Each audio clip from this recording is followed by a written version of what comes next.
Let's see if you know what you're talking about. It was Christmas 2007, and the only games I had on my PS3 until then were Resistance and MotorStorm. But my present under the Christmas tree that year was a new game from the people who created Prince of Persia on PS2, who totally suck now and are not the same people anymore. I think the clock struck midnight, and from then I played through the night. And I remember how I struggled for an hour to get past the tutorial section, not reading the instructions like a little idiot, but I got past it, and I got to experience the dark Templar sci-fi world of Assassin's Creed for the first time, in horribly optimized PS3 glory. After the Xbox Series X update, this game looks beautiful. It's sharp and clean with an unlocked framerate. The 4K resolution really breathes some life into this once very dull looking game, revealing details that I have overlooked or never seen in my childhood playthrough. I forgot how haunting the game's sounds and music were, and I was reminded of how borderline depressing this was to play. I also think that they did a good job at giving each city a different color palette that goes along with the NPCs' different accents and fashion. For a second, I thought Altaïr was voiced by Hayden Christensen.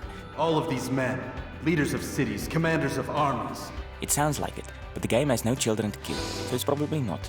Something that you rarely get in games are interactive cutscenes and interactive loading screens. The game very rarely takes control out of the player's hands. Even if you are just moving around in a box and able to change camera angles, it adds an extra bit of immersion. The game feels better to play than AC2, but that just might be because this is 60 FPS, and my recent AC2 playthrough on PS5 was stuck on 30. Combat is pretty simple. You can play the whole game by just blocking then counter-attacking, but it gets fun to try and find new ways of stabbing people. Like only using the hidden blade versus 10 guys, or waiting for one of those pesky Templars to climb up just so you can kick him off a ladder or a roof. Climbing is still the same, but what's funny is that I remember this game's climbing to be less advanced than Assassin's Creed 2, but it's not really.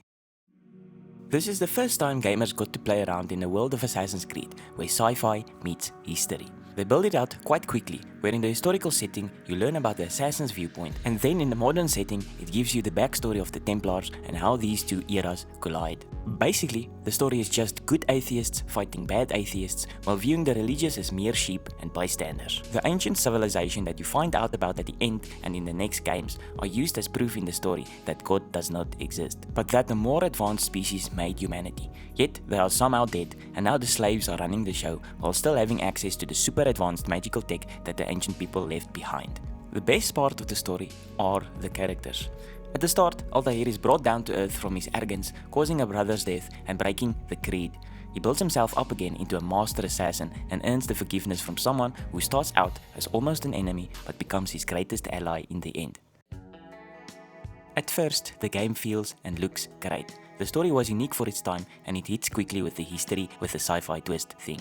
But after the first horse ride to Damas, the game devolves into something of a bit lower quality, filled with repetitive activities you are forced to do to progress the story.